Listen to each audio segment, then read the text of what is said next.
봐봐. 자, 꽃단돌이라고 하는 누가 썼습니까? 네, 신석정이 있으니 꽃단돌이라고 바꾸면 되는데요. 꽃단돌이라는 게 뭘 의미해?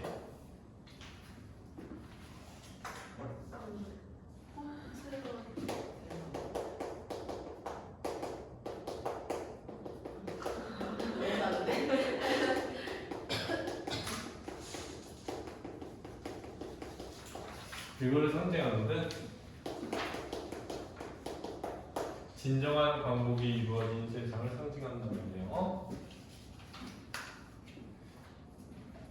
근데 진정한 광복이라는 게 뭐야? 남북이 아니지 않을까? 그렇지. 왜냐하면 지금 우리가 조선이었는데, 그지? 그러다가 뭘 겪었어? 인생 도전. 일제 저항기를 겪었던 거야. 알지?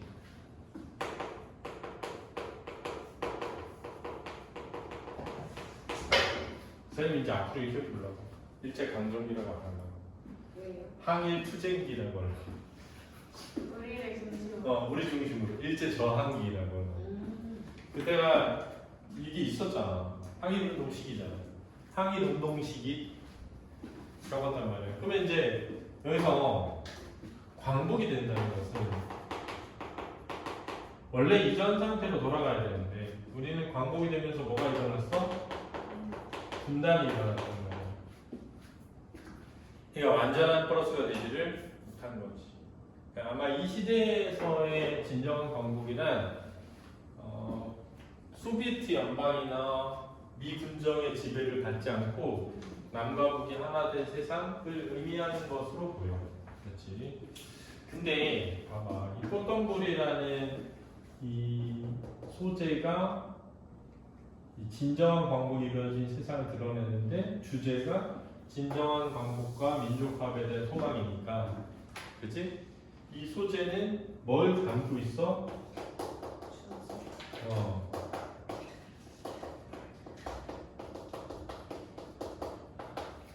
이렇게 주제를 담고 있는 소재니까 그걸 핵심 소재라고 해서 뭐라 그래? 그래? 제재라고 한다고. 그렇지?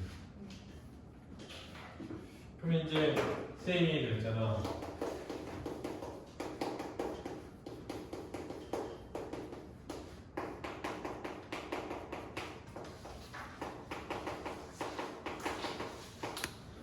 시상이라는 건 시의 내용이고 그 내용을 압축하면 뭐가 만들어져? 주제가 만들어진다. 이렇게 얘기했잖아. 그치? 근데 이 식을 보면 마지막에 이렇게 꽃동굴에 안겨버리라 이렇게 끝나거든. 그러면 이 시상이 여기에 이게 주제니까 시상이 뭐 돼 있다? 집약되었다고 할 수 있다는 거죠. 왜냐면 시의 내용을 압축한 게 주제인데 그 주제를 담고 있는 소재가 꽃동굴이니까 꽃동굴에는 시상이 뭐 돼 있다고 할 수 있다? 집약되어 있다라고 할 수 있다는 거지. 이걸 이해를 잘 해야 되겠지? 네. 형식이 정해져 있지 않으니까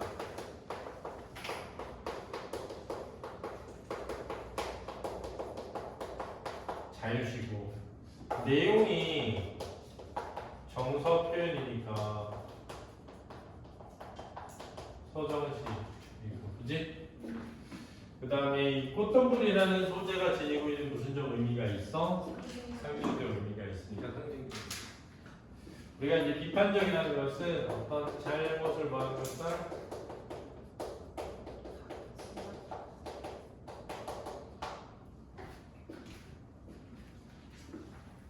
여기서는 이제 부정적인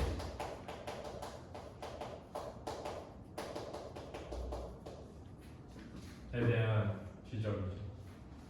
그게 이제 요거겠죠? 일제 저항기, 학교 투쟁기. 청자가 드러나지 않은 무슨 적이다? 팩적이다. 이렇게 얘기하죠. 시간의 흐름에 따라 시상이 전개되고 있다. 시상이라는 시의 내용이고요. 그지? 특히 이 시는 과거, 현재, 미래 구조로 돼 있어서 육사형이 쓴 뭐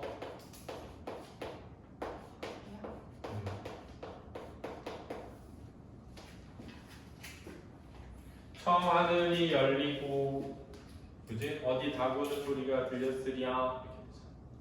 근데 그러다가 지금 눈 내리고 그지? 내용이 가난한 노래 시를 뿌려라. 그 다음에 다시 천고에 비해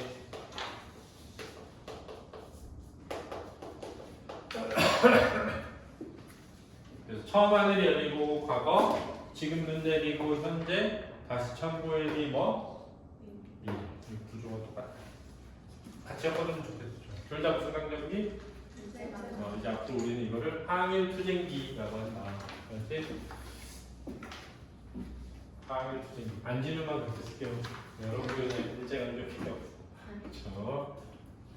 저는 항일투쟁기라고 하거든요.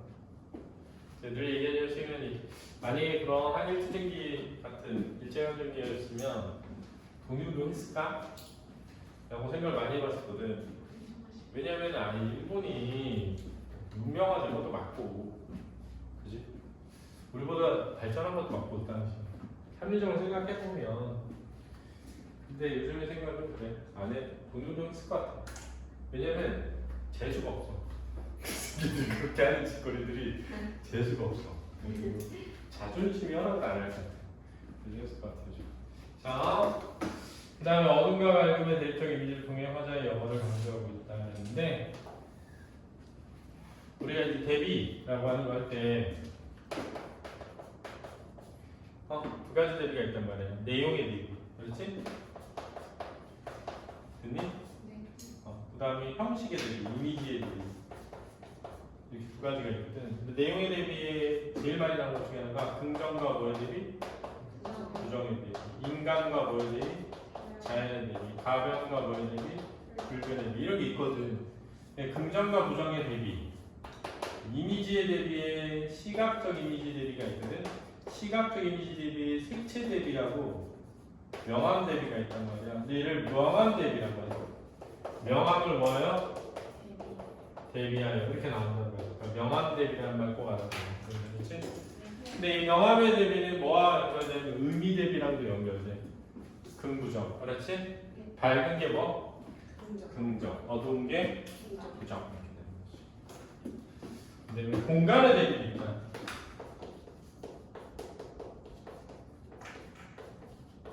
그렇지? 공간의 대비. 그러니까 여기 헐어진 성터 이렇게 나오거든? 헐어진 성터, 긍정이야 부정이야? 부정이죠. 여기서 꽃덤불은 긍정. 이 꽃덤불이 공간적 의미거든. 꽃이 막 무더기로 피어있는 공간이거든. 그러니까 공간의 대비가 있죠. 이해됐니? 중요하다. 알아둬야 돼. 중요하다. 중요하다. 상징적 시야를 통해 주제를 형성하고 있다고 아까 얘기했고, 유사한 통사문제 방법. 이거는 내용이 아니라 뭐지? 형식이지, 형식. 통사구조라는 게 뭐야? 문장 성분의 짜임. 그걸 통사구조라고 하는 거. 주어 목적어로 관여업사라고 하는 거.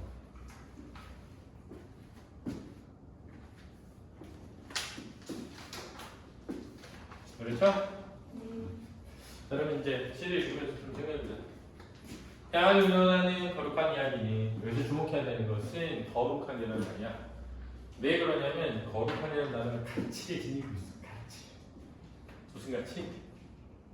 긍정. 긍정 가치인데 좀 센 긍정이야. 거룩하거든. 센 긍정인데.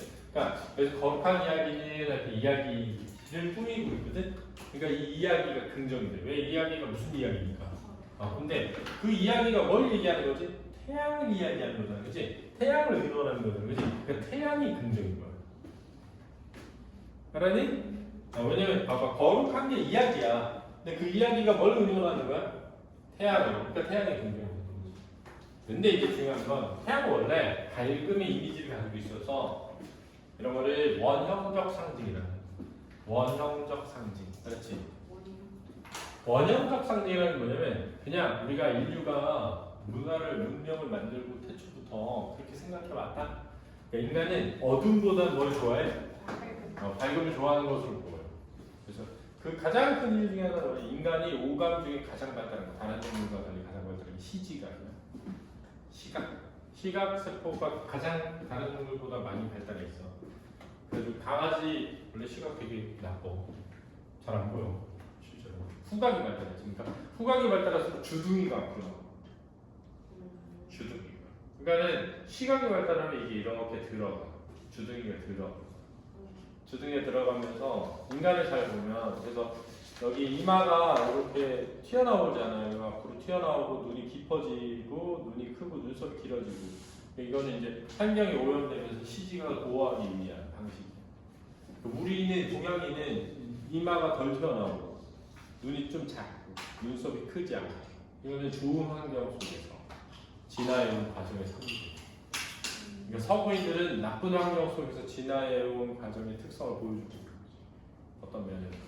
그래서 우리는 좀 더 원시인에 가까워. 얼굴이 형.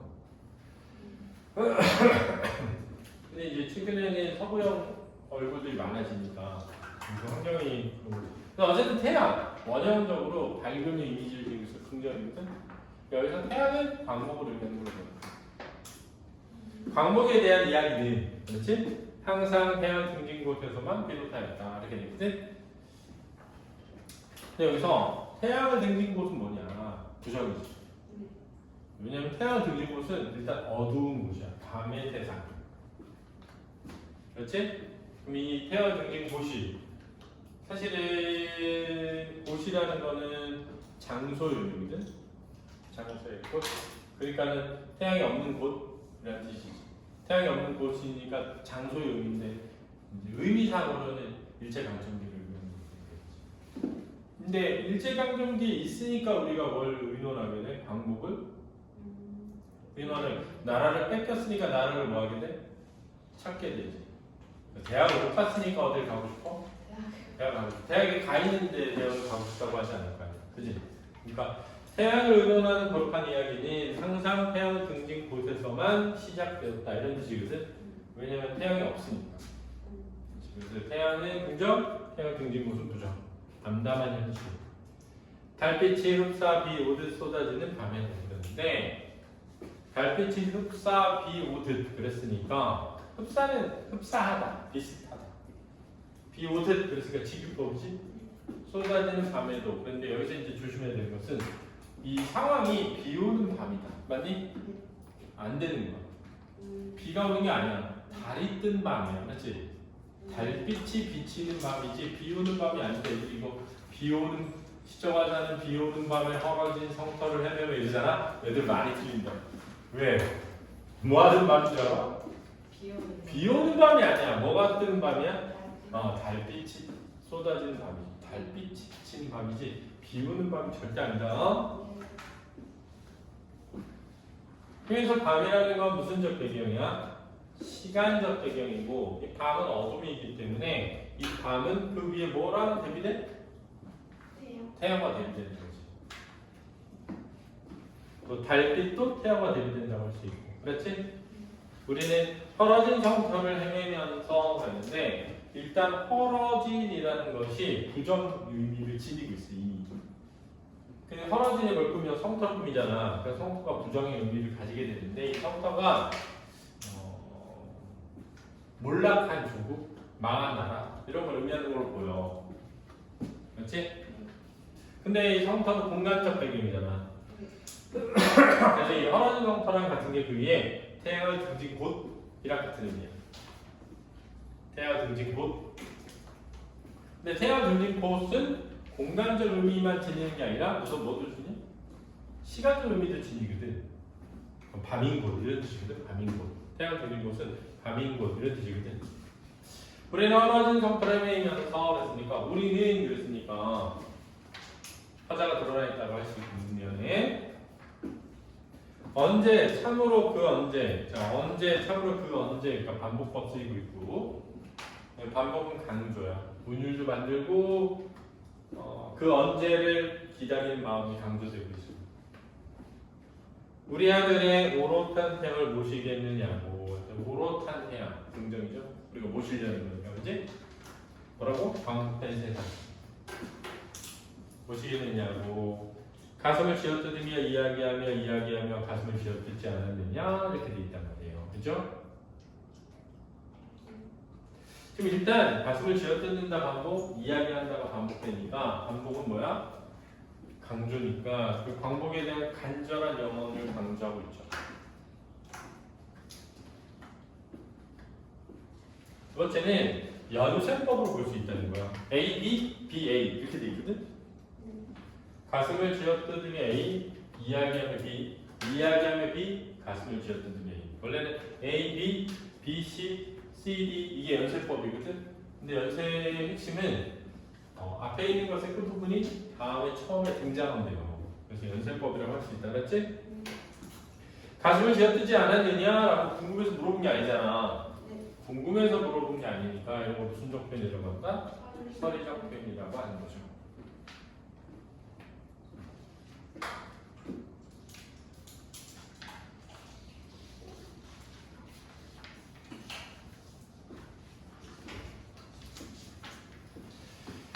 그게 이제 오롯한 태양을 보시겠느냐 여기잖아.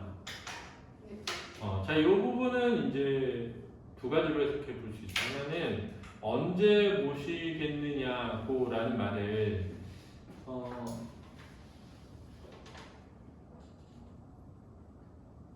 하나로는 진짜 그게 언제 올까? 난 궁금해서 도대체 언제 우리는 조국 광복이 이루어질까라고 궁금해하면서 진짜 물어본 걸로 볼 수도 있어. 그렇지? 하나는 이걸 반드시 이루어야 되는데 꼭 해야 하는데 도대체 언제 할 수 있을까? 막 이렇게 하면서 약간 진짜 궁금해서 물어봤다기보다 꼭 해내야 한다는 생각으로 간절한 마음으로 표현한 걸로 볼 수도 있거든. 그럼 얘도 서리적 표현으로 볼 수도 있다는 거야.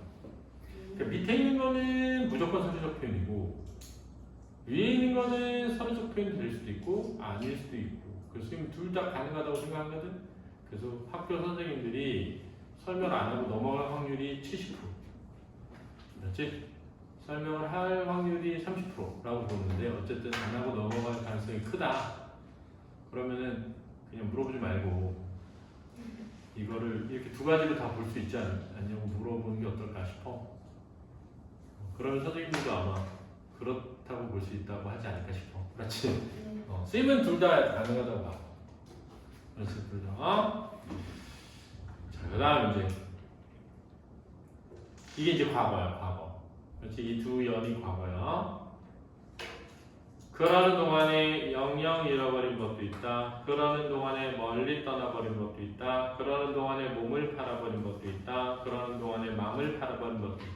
자, 이 부분은 일단 기본은 반복이 쓰이고 있어. 반복법, 그지? 두 번째는 중간이 약간씩 변하고 있으니까 변주도 사용되고 있는 거야. 그래서 이거를 기본적으로 반복과 변주라고 해. 그 다음 세 번째는 이제 이게 일제강점기, 항일투쟁기 간에 사람들의 모습이라는 공통범주 안에 서로 다른 사람들이잖니. 그래서 이미 동일범주, 다른 대상, 3개 이상. 그러면 무슨 법? 열거법이라고 했으니까 얘는 열거법도 된다고 보고. 자, 일단 반복되고요. 변주되고요. 열거되고요. 마지막은 이제 어쨌든 문장의 구조가 같은 게 계속 반복되고 있으니까 유사한 통사 구조가 뭐 되고 있다? 반복되고 있다라고 할 수 있죠. 다만 대꾸법이냐라고 하기엔 조금 어려워 보여. 왜 그러냐면 대꾸법이라면 두 개가 맞세워져 있을 때 대꾸라고 하거든. 그래서 아마 대꾸라고 보기는 좀 어려워 보인다. 원래 대꾸가 유사한 통사 구조가 맞세워져 있는 거거든. 얘는 맞세워져 있다기보다 나열돼 있어. 이해됐지 이제? 그러면 요 3년은 지금 1년과 2년이 과거고 3년은 과거인데 이제 그 과거의 기간 전체를 아우르는 거야, 그렇지? 그러는 동안에 드디어 36해가 지나갔다. 그래서 이제 여기서 36해라는 데서 무슨 강점기? 일제 강점기 36년을 떠올릴 수 있다. 항일 투쟁기 36년을. 그 다음에 드디어라는 말 좀 생각해 볼 필요 있는데, 우리가 이런 부사 있잖아, 부사. 네. 부사 여기서 항상. 항상. 드디어. 이런 거 있잖아. 이런 게 강조의 의미를 써요. 강조. 항상. 드디어. 이런 거 강조의 의미를 씁니다. 그 혹시 3년? 그리고 과거 과거야. 여기 그 3년까지가 다 과거인데 1년은 과거의 어떤 시점이라면 3년은 과거의 36년 전체를 아우르는 거고, 그렇지? 4년은 이제 36해가 지나가고 다시 우러러보는 이 하늘까지가 현재거든. 그 뒤에. 그래서 4하고 5년은 현재인데 맨 마지막에 뭐뭐 하리라 부분만 미래라고 볼 수 있지. 시기상으로 보면. 여기 그러는 동안 드디어 36해가 지나갔다. 여기는 현재로 볼수 있어요. 그렇지. 네. 근데 물론 이제 지나간 과거 자체는 이제 과거지만 지나간 건 이제 현재지. 그 다음에 잃어버린 것을 죽은 일제강점기에 죽은 사람들, 떠나버린 것을 유랑민들, 그 다음에 몸을 판 걸 변절자다, 마음을 판 걸 전향자다, 이렇게 나누기도 하는데 그것을 그렇게 구체화해서 나누기는 어렵지 않나 싶은데, 어쨌든 잃어버린 것은 죽은 사람, 멀리 떠나버린 것은 유랑민들, 몸을 팔거나 마음을 판 사람들은 변절한 사람들, 친일파들을 의미하는 게 아닐까. 또 몸을 판 사람은 나쁜 의미가 아니라 일제강점기에 끌려가가지고 노동을 강제 노동을 한 사람들도 있잖아. 그렇게 볼 수도 있는 여진이 있어 보여, 그렇지? 근데 어쨌든 이 다 공통점은 비극적 현실. 비극적 현실.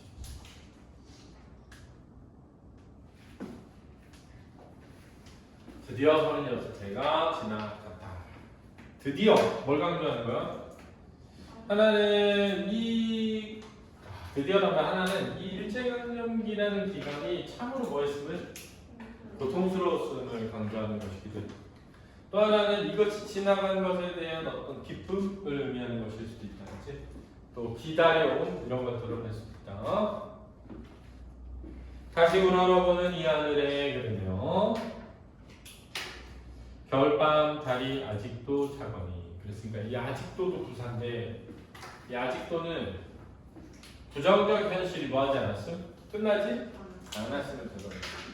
근데 일제강점기는 36년이니까 광복은 됐을 텐데 왜 아직도 부정적일까? 이 겨울밤 달이 아직도 차거니라는 부분은 시간적으로도 겨울밤이니까 부정이고, 차갑다라는 촉각적 이미지를 통해서도 부정적 이미지를 드러내거든. 왜냐, 우리가 해방이 됐지만 뭐 되었기 때문에 분단이 됨과 동시에 신탁 통치를 겪었잖아. 분단이 됨과 동시에 신탁 통치를 겪었어.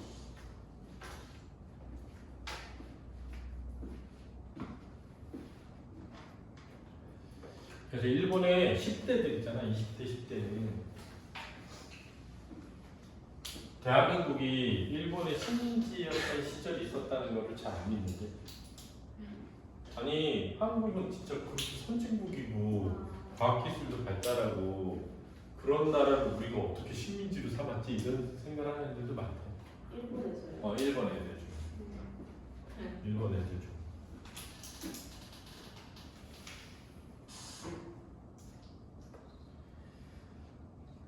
오는 봄엔, 오는 봄엔, 여기가 미래야.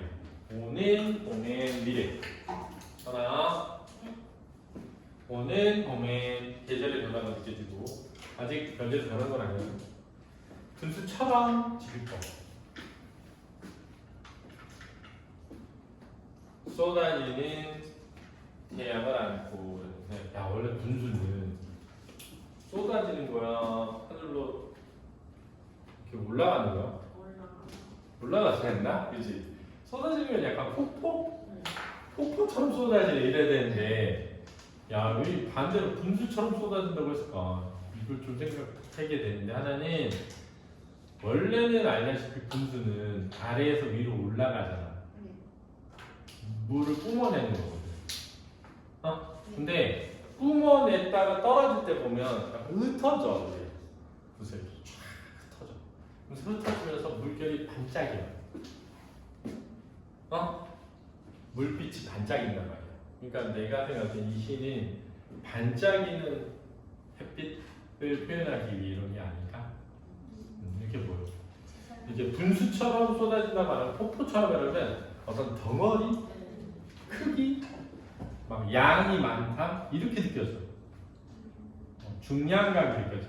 폭포처럼 쏟아지는 햇빛 그러면 뭔가 막 마구 때려 붓는 이런 느낌이 드는데 분수처럼 쏟아지는 태양을 안고 그러면 뭔가 반짝이, 펼쳐진 이렇게 느껴져. 그래서 참 개인적으로 잘 썼다고 생각하는데 주목은 안 받는데 어쨌든 그렇다. 직유법 썼고 태양을 안고 그 어느 언덕 꽃덤불에 아는 안경 보리라 그래. 보리라니까 미래 의지지. 네. 그 다음에 꽃덤불은 그지 시의 제목이면서 제목이 마지막에 나오면 시상이 뭐 된다? 지각 된다.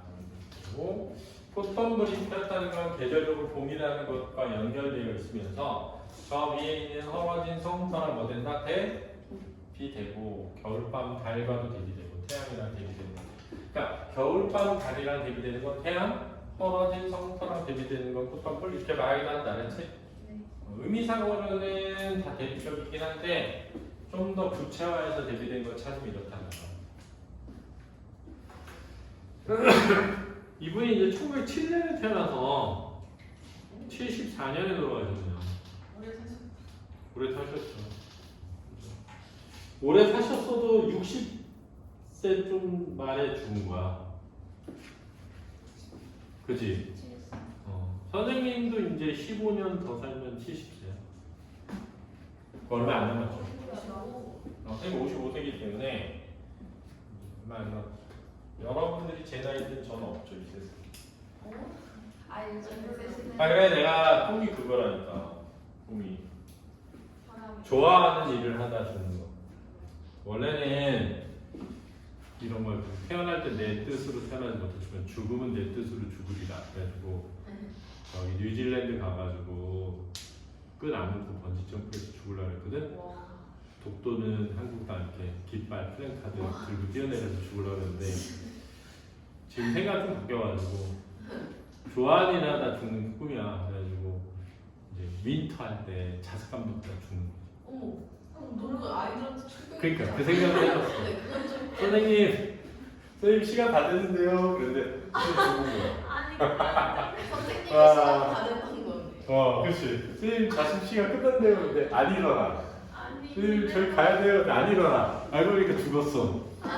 와 너무 행복하게 죽는 거 아닐까? 아니 그리고 애들이 너무 충격받아. 생각해봐. 니네는 어떻게 죽을 것 같아? 나는 막 이제 많이 보잖아. 볼 때마다 생각하는 건데 막 병원에서 요양병원 같은 데서 막 한 1년 넘게 병가로 갔다 죽고 이런 거보다는 집에서 잤는데 다음날 못 일어나는 게 행복한 거 아닐까? 그런 생각이 진짜 많이 나요. 편하게 죽고 싶다 그렇게. 근데 행복하게 죽고 싶다는 생각을 하니까 어느 순간 그 생각이 드는 거야. 그럼 내가 언제 행복하지? 애들 공부시킬 때. 그러면은 막 윈터 하는 거야. 애들 막 자습 감독하고 있었어. 나이 먹고 막. 야 이제 공부해야지. 야 마지막 달기니까 열심히 합시다. 막 이러면서 그래서 앉아가지고 막 혼자 막 끄덕끄덕 조용하게 애들이 막 킥킥대고 있었는데 나중에 알고 보니까 죽은 거야. 아니 괴담 정말 공포가 있겠지? 충격과? 얘 괴담이다. 근데 나는 개인적으로